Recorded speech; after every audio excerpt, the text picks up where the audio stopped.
Shalom jemaat yang kekasih di dalam Tuhan Yesus Kristus. Kita bersyukur kepada Tuhan karena pada pagi hari ini kita boleh dilawat lagi oleh kebenaran firman Tuhan. Kita akan merenungkan firman Tuhan dengan tema mengikuti jejak kaki Tuhan.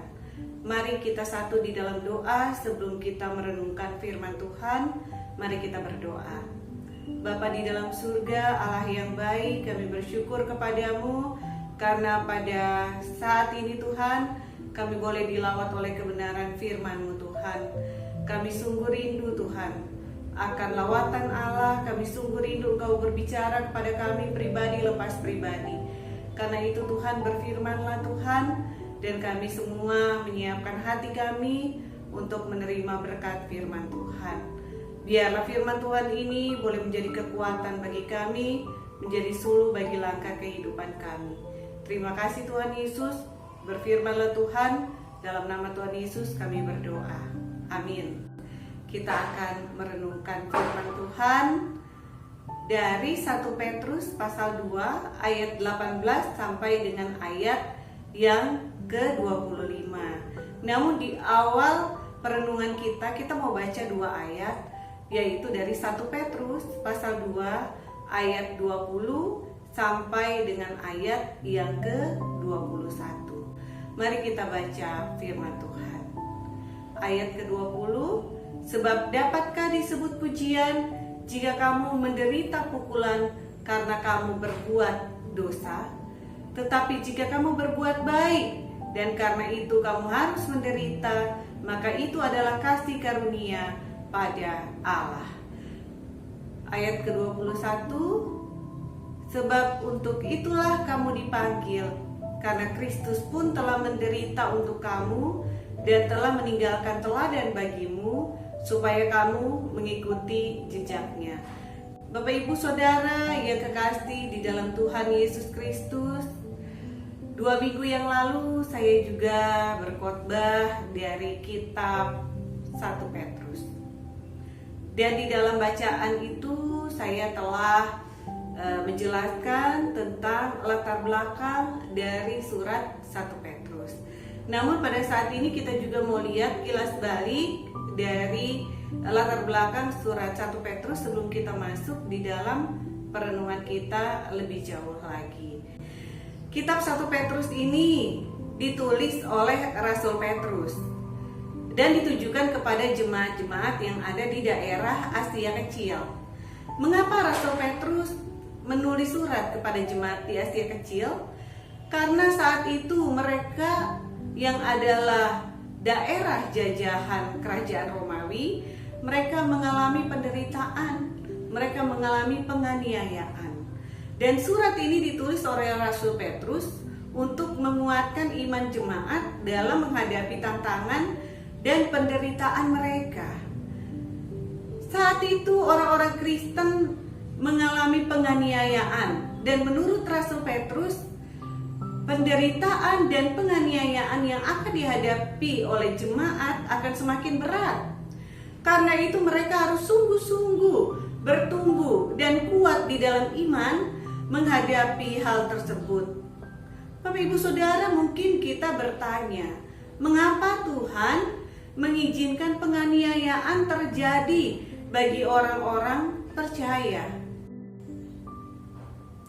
Sebelum Petrus mengungkapkan tentang fakta penderitaan yang akan dialami oleh jemaat, Petrus memberikan pernyataan tentang identitas orang percaya, yaitu mari kita lihat bersama-sama di dalam 1 Petrus pasal 2 ayat yang ke-9 dan ayat yang ke-10. Firman Tuhan berkata demikian, tetapi kamulah bangsa yang terpilih, imamat yang rajani, bangsa yang kudus, umat kepunyaan Allah sendiri, supaya kamu memberitakan perbuatan-perbuatan yang besar dari Dia yang telah memanggil kamu keluar dari kegelapan kepada terangnya yang ajaib. Kamu yang dahulu bukan umat Allah, tetapi yang sekarang telah menjadi umatnya, yang dahulu tidak dikasihani, tetapi yang sekarang telah beroleh belas kasihan. Bapak Ibu Saudara, orang-orang percaya di Asia Kecil adalah bangsa yang dipilih dan dikuduskan oleh Allah. Sama dengan bangsa Israel, bangsa pilihan Allah. Mereka dipilih untuk menerima semua berkat, anugerah, serta kasih karunia dari Allah Bapa. Mereka dipilih untuk masuk di dalam rencana dan kehendak Allah. Mereka adalah umat kepunyaan Allah sendiri. Apapun yang terjadi dengan mereka, pasti Allah tahu, Allah mengerti, dan Allah turut campur tangan di dalamnya. Demikian juga Bapak Ibu Saudara, dengan kita orang-orang percaya yang telah dipilih oleh Tuhan untuk menerima semua berkat, anugerah, serta kasih karunia Allah. Kita dipilih untuk masuk di dalam rencana dan kehendak Allah. Kita dipilih untuk menerima semua yang baik dari Allah. Namun kita mungkin bertanya, kenapa Tuhan mengizinkan kita masuk di dalam penderitaan saat ini? Bukan hanya diancam oleh virus, bukan hanya diancam oleh sakit penyakit, kematian, tetapi juga penderitaan karena kehilangan mata pencaharian, berkurangnya pemasukan keuangan, sehingga mengalami kesusahan dan kekurangan. Bapak Ibu Saudara, mari kita baca dalam kitab Roma pasal 8 ayat 28 sampai dengan ayat yang ke-29. Firman Tuhan berkata, kita tahu sekarang bahwa Allah turut bekerja dalam segala sesuatu untuk mendatangkan kebaikan. Bapak Ibu Saudara yang kekasih di dalam Tuhan Yesus Kristus, di sini dikatakan bahwa Allah turut bekerja di dalam segala sesuatu. Segala sesuatu berarti kehidupan kita secara total, kehidupan kita secara menyeluruh. Entah itu susah atau senang, sehat atau sakit, musibah atau berkah, semua keberadaan totalitas diri kita dan semua situasi kehidupan kita itu dipakai oleh Allah untuk menyatakan kebaikannya, untuk menyatakan karyanya. Bapak Ibu Saudara yang kekasih, apa yang menjadi tujuan Allah dengan memakai seluruh totalitas kehidupan kita? Di sana dikatakan untuk mendatangkan kebaikan. Bapak Ibu Saudara, kebaikan di sini bukan kebaikan standar kita, bukan kebaikan standar dunia, tetapi mendatangkan kebaikan menurut standar Allah. Kepada siapa? Bagi mereka yang mengasihi Dia, bagi mereka yang terpanggil sesuai dengan rencana Allah. Jadi bagi kita orang-orang yang percaya kepada Tuhan, semua kita orang yang percaya kepada Tuhan, Allah turut bekerja di dalam segala hal di dalam kehidupan kita untuk mendatangkan kebaikan bagi kita.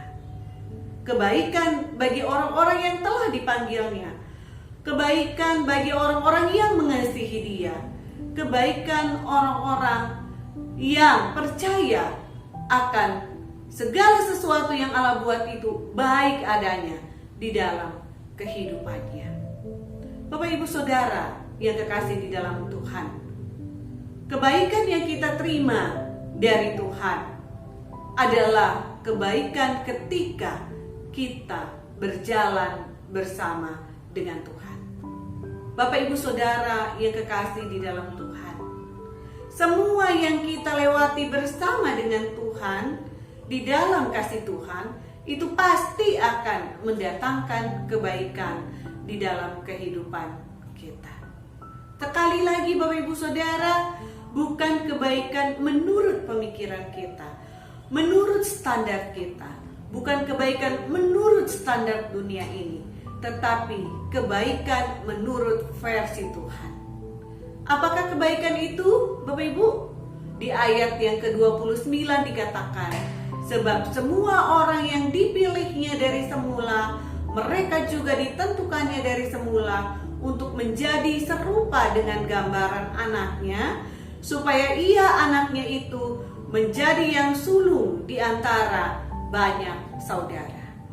Di sini kita melihat bersama-sama firman Tuhan bahwa kebaikan Allah adalah menggunakan segala hal di dalam kehidupan kita untuk memproses kita, membentuk kita semakin hari semakin serupa dengan Kristus. Itulah kebaikan Allah di dalam kehidupan kita. Allah membentuk kita entah itu melalui keadaan senang atau keadaan susah, melalui keadaan sakit ataupun keadaan sehat, melalui berkah ataupun melalui musibah. Semua keberadaan diri dan situasi hidup kita dipakai oleh Allah untuk membentuk kita semakin hari semakin serupa dengan Kristus. Mari kita lihat di dalam konteks bacaan kita kali ini, apa yang dimaksud dengan Rasul Petrus dengan mengikuti jejak Kristus. Ada 4 hal yang mau kita pelajari dari tulisan Rasul Petrus ini. Mari kita lihat bersama-sama. Hal yang pertama adalah Yesus tunduk pada otoritas Allah. 1 Petrus 1 ayat 18, 19 dan ayat yang ke-23. Di ayat 18 dikatakan, "Hai kamu hamba-hamba, tunduklah dengan penuh ketakutan kepada Tuhanmu, bukan saja kepada yang baik dan peramah, tetapi juga kepada yang bengis. Sebab adalah kasih karunia jika seorang karena sadar akan kehendak Allah menanggung penderitaan yang tidak harus ia tanggung. Ketika ia dicaci maki, ia tidak membalas dengan mencaci maki. Ketika ia menderita, ia tidak mengancam, tetapi ia menyerahkan kepada Dia yang menghakimi dengan adil." Orang percaya di daerah Asia Kecil menghadapi penderitaan karena penguasa yang bengis dan tidak menghendaki penyebaran kekristenan pada saat itu. Karena itu mereka mengalami penganiayaan, penindasan, bahkan menjadi martir. Di tengah situasi yang seperti itu, Petrus menasihatkan mereka untuk tunduk kepada para penguasa yang berotoritas, baik yang baik maupun yang bengis. Petrus mengajak jemaat untuk meneladani penderitaan Kristus yang tetap tunduk pada otoritas dan kehendak Allah, meskipun penderitaan yang dipikulnya bukanlah akibat perbuatannya. Tuhan Yesus menyerahkan semua yang dialami pada keadilan Allah.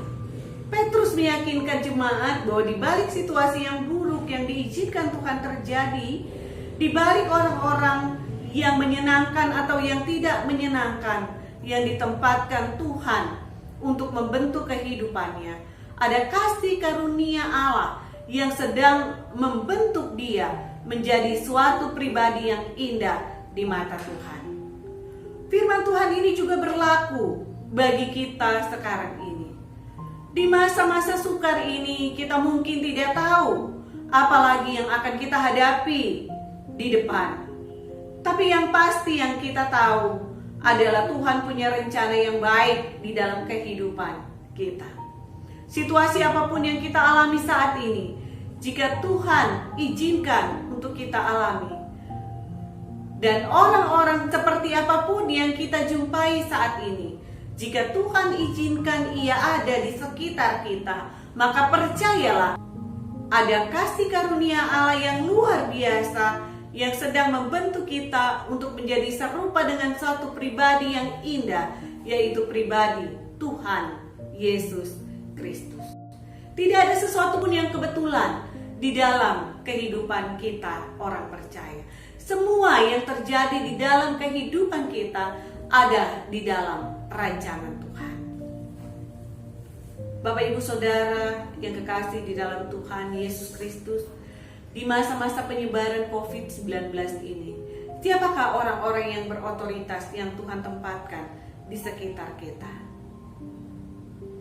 Maka firman Tuhan berkata kepada kita, taatlah, patuhlah, karena Tuhan memakai mereka untuk kebaikan kita. Melalui mereka ada kasih dan karunia yang Allah mau berikan kepada kita untuk kita nikmati di dalam kehidupan kita. Sesudah segala sesuatunya lewat, maka kita akan melihat kebaikan Tuhan yang sudah disediakannya bagi kita. Bapak Ibu Saudara yang kekasih di dalam Tuhan Yesus Kristus, yang kedua adalah Yesus berbuat benar dalam segala situasi. Ayat yang ke-20, 22 dan ayat yang ke-23. Di sana firman Tuhan berkata, sebab dapatkah disebut pujian jika kamu menderita pukulan karena kamu berbuat dosa?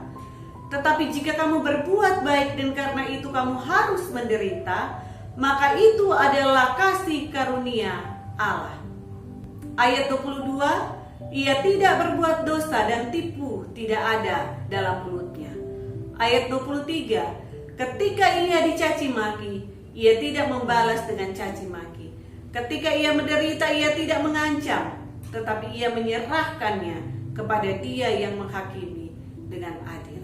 Bapak Ibu Saudara yang kekasih dalam Tuhan Yesus Kristus, berbuat baik di tengah situasi yang buruk, apalagi kalau perbuatan kita mengandung resiko yang mengancam kita. Mungkin hal ini sangatlah sulit. Namun Petrus menasihatkan jemaat di Asia Kecil untuk terus melakukan kebenaran, untuk terus melakukan kebaikan meskipun situasi sangat sulit. Bahkan mereka harus menderita karenanya. Hal yang sama juga telah dialami oleh Tuhan Yesus Kristus, dan ia tetap tunduk pada otoritas Allah untuk memiliki respon dan sikap yang benar di dalam menghadapi situasi yang ada. Tuhan Yesus tidak pernah menyalahkan situasi, dan Tuhan Yesus tidak pernah membalas orang yang menganiaya Dia. Tetapi Tuhan Yesus menyerahkan segala sesuatunya pada otoritas keadilan Allah. Jemaat yang kekasih di dalam Tuhan Yesus Kristus, nasihat Petrus ini juga berlaku bagi kita semua di tengah-tengah keadaan yang semakin sulit sekarang ini. Apapun kesusahan dan penderitaan yang kita alami, hendaknya tidak membawa kita untuk berbuat dosa, untuk berbuat jahat di hadapan Allah. Entah itu dengan sikap maupun perbuatan. Hendaklah kita tidak bersungut-sungut, sama seperti yang dilakukan oleh bangsa Israel. Allah tidak suka orang yang bersungut-sungut. Atau mungkin kita mencari-cari kesalahan orang lain. Kita curiga terhadap orang lain, apalagi melakukan tindakan-tindakan amoral untuk mencukupkan semua keperluan hidup kita. Sebaliknya Bapak Ibu Saudara, situasi ini, situasi yang sukar ini membawa kita semakin intim dengan Tuhan, membawa kita semakin dekat dengan Tuhan, membawa kita semakin mendengarkan firman Tuhan, membawa kita semakin percaya kepada Tuhan. Kita menggantungkan hidup kita sepenuhnya kepada Tuhan. Kita mengandalkan kasih karunia Tuhan bagi kehidupan kita. Tuhan mau dalam segala situasi, entah itu baik atau tidak baik, entah itu senang atau susah, kita harus tetap melakukan apa yang benar, kita harus melakukan kebaikan. Yang ketiga, Bapak Ibu Saudara yang kekasih di dalam Tuhan Yesus Kristus, Yesus rela menderita sehingga menjadi teladan. Ayat 20b sampai dengan ayat yang ke-21 firman Tuhan berkata, tetapi jika kamu berbuat baik dan karena itu kamu harus menderita, maka itu adalah kasih karunia pada Allah. Ayat 21, sebab untuk itulah kamu dipanggil, karena Kristus pun telah menderita untuk kamu, dan telah meninggalkan teladan bagimu, supaya kamu mengikuti jejaknya. Bapak Ibu Saudara yang kekasih dalam Tuhan, menderita karena Injil merupakan salah satu panggilan hidup orang percaya. Karena itu di dalam segala situasi kehidupan kita harus terus mengabarkan Injil. Rasul Petrus menasihatkan jemaat di Asia Kecil untuk menjadi teladan iman melalui penderitaan mereka. Sama seperti yang telah diteladankan oleh Tuhan Yesus Kristus. Tuhan Yesus Kristus telah meninggalkan jejak. Tuhan Yesus Kristus telah meninggalkan teladan hidup yang benar. Bagaimana seharusnya orang percaya meresponi penderitaannya. Mengikuti jejak Kristus juga merupakan perintah Tuhan Yesus sendiri kepada para muridnya. Itu bisa kita lihat di dalam Matius pasal yang ke-16 ayat yang ke-24. Firman Tuhan berkata, lalu Yesus berkata kepada murid-muridnya, setiap orang yang mau mengikut aku, ia harus menyangkal dirinya. Menyangkal dirinya di sini berarti berani berkata tidak terhadap keinginan diri sendiri. Meskipun kita harus mengalami penderitaan. Semua orang pasti menginginkan kesenangan. Semua orang pasti menginginkan kesuksesan. Semua orang pasti menginginkan kenyamanan. Namun jika itu tidak membawa dia untuk memuliakan Tuhan, menghormati Tuhan, mencintai Tuhan, maka firman Tuhan katakan bahwa kita harus berani berkata tidak kepada keinginan diri kita sendiri. Yang selanjutnya kita lihat Bapak Ibu Saudara dikatakan sesudah menyangkal diri maka dikatakan memikul salibnya. Memikul salibnya di sini berarti bahwa kita harus mengambil bagian di dalam penderitaan Kristus sesuai dengan apa yang diberikan Tuhan kepada kita. Ketika kita sudah menyangkal diri, maka kita pasti akan mengalami penderitaan di dalam kehidupan kita. Dan di sini firman Tuhan berkata itu adalah salib yang harus kita pikul. Ada bagian-bagian tertentu yang Tuhan izinkan kepada kita harus mengalami penderitaan sama seperti ketika Tuhan Yesus memikul salib.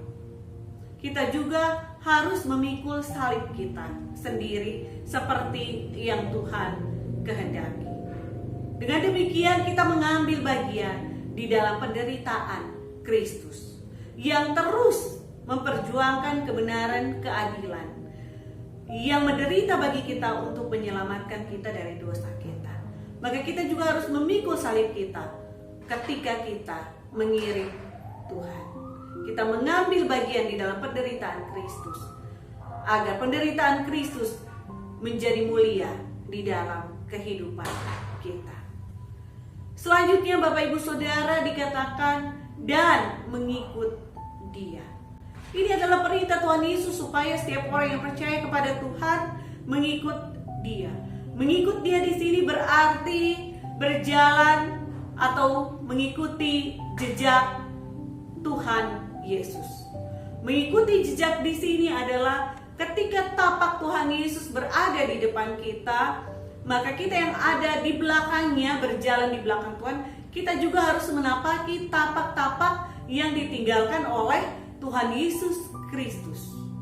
Tuhan Yesus Kristus telah memberikan teladan hidup kepada kita. Maka kita juga harus mengikuti teladan hidup yang sudah diberikan oleh Tuhan Yesus Kristus. Mengikuti jejak kaki Tuhan Yesus berarti kita menapaki jalan-jalan yang dilalui oleh Tuhan Yesus di dalam setiap momen kehidupan kita. Maka kita ingat, Yesus akan berbuat apa ketika Dia berada di dalam situasi seperti yang kita hadapi. Maka perbuatlah itu. Kita memiliki hati Kristus, kita memiliki pikiran Kristus, dan kita melakukan tindakan seperti yang akan Tuhan Yesus lakukan ketika Tuhan Yesus ada di situ. Bapak Ibu Saudara yang kekasih di dalam Tuhan Yesus Kristus, Tuhan Yesus tidak hanya memberikan himbauan kepada para murid, tetapi ini adalah sebuah perintah.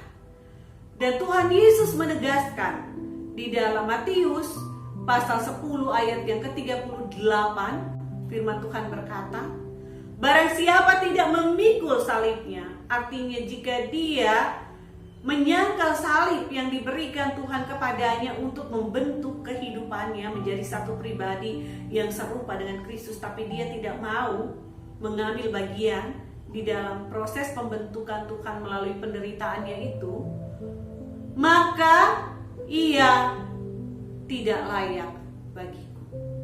Seseorang yang tidak mau memikul salibnya, seseorang yang tidak mau mengikuti jejak Tuhan, tidak mau meneladani Tuhan, maka dia tidak layak bagi Tuhan.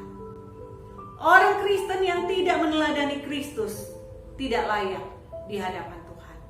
Tuhan Yesus tidak hanya bicara tentang penderitaan, tetapi Tuhan Yesus menjalani penderitaannya dan meninggalkan teladan yang indah, teladan yang hidup bagi setiap orang percaya untuk mengikuti teladan Tuhan.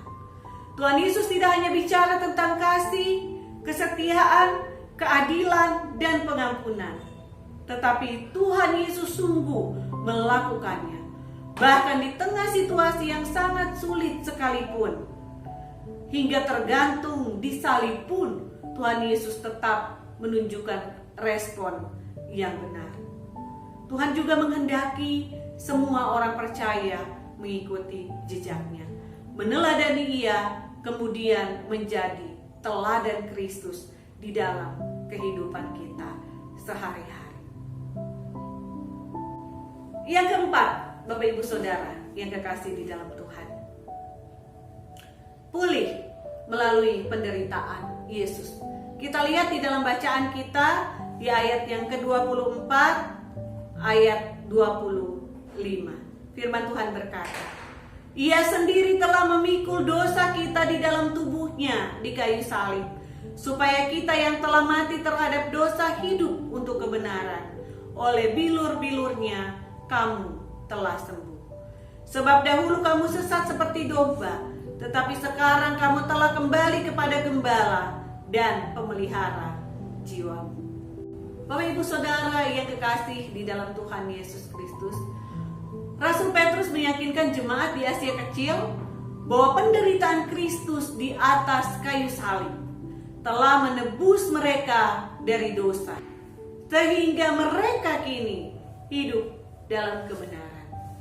Juga telah memulihkan dan mengembalikan status mereka yang sesat kembali kepada Gembala Agung, pemelihara jiwa mereka.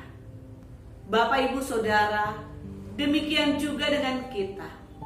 Penderitaan Kristus telah menebus kita dari dosa. Kita yang telah mengalami pembenaran Allah hendaknya hidup di dalam kebenarannya.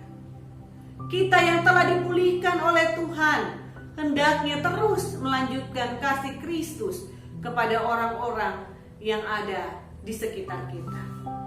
Kita yang telah pulang dari kesesatan kita hendaknya menjadi petunjuk jalan bagi mereka yang masih hidup di dalam kegelapan. Bapak Ibu Saudara yang kekasih di dalam Tuhan Yesus Kristus, di masa yang sulit ini, marilah kita tetap mengikuti jejak kaki Tuhan Yesus. Tunduk pada otoritas Allah, berbuat benar di segala situasi, tetap menjadi teladan iman, karena Kristus terlebih dahulu telah menjadi teladan kita.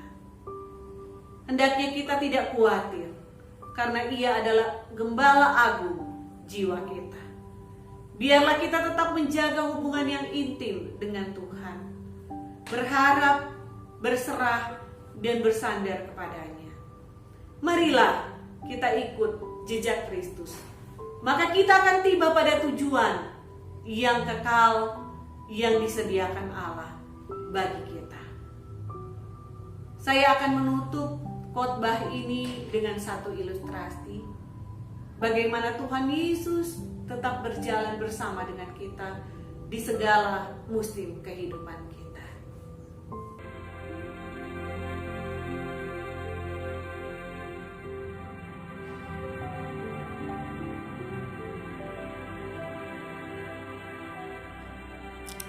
Pada suatu hari, seseorang bermimpi.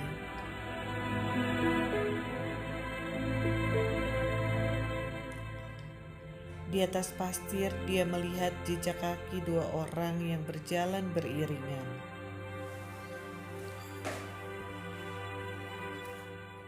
Yang sepasang adalah jejak kakinya, sementara yang lain adalah jejak kaki Tuhan.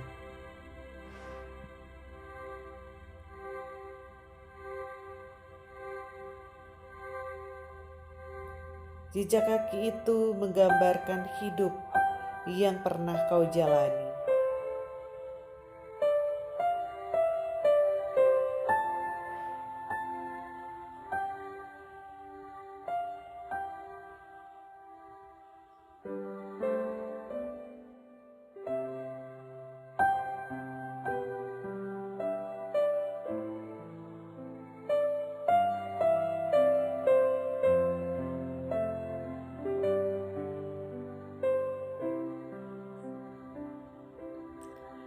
Tuhan, mengapa Engkau berbalik saat aku sedang mendaki bukit terjal dalam hidupku?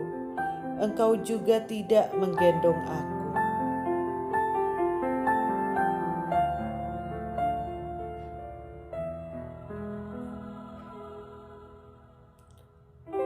Anakku yang kukasihi, aku tidak pernah meninggalkanmu atau berbalik daripadamu.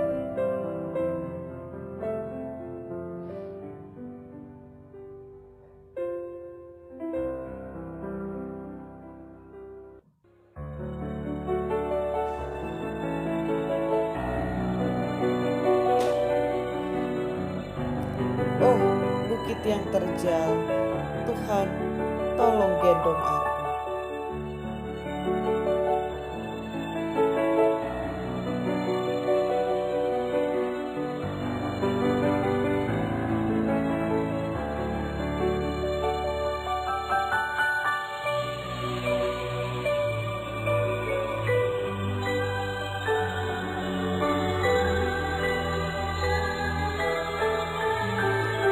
Ikuti jejak kakiku dan naiklah, aku akan menuntunmu dengan aman. Kau dapat melakukannya. Saat kau mencapai puncak, engkau akan bertambah kuat.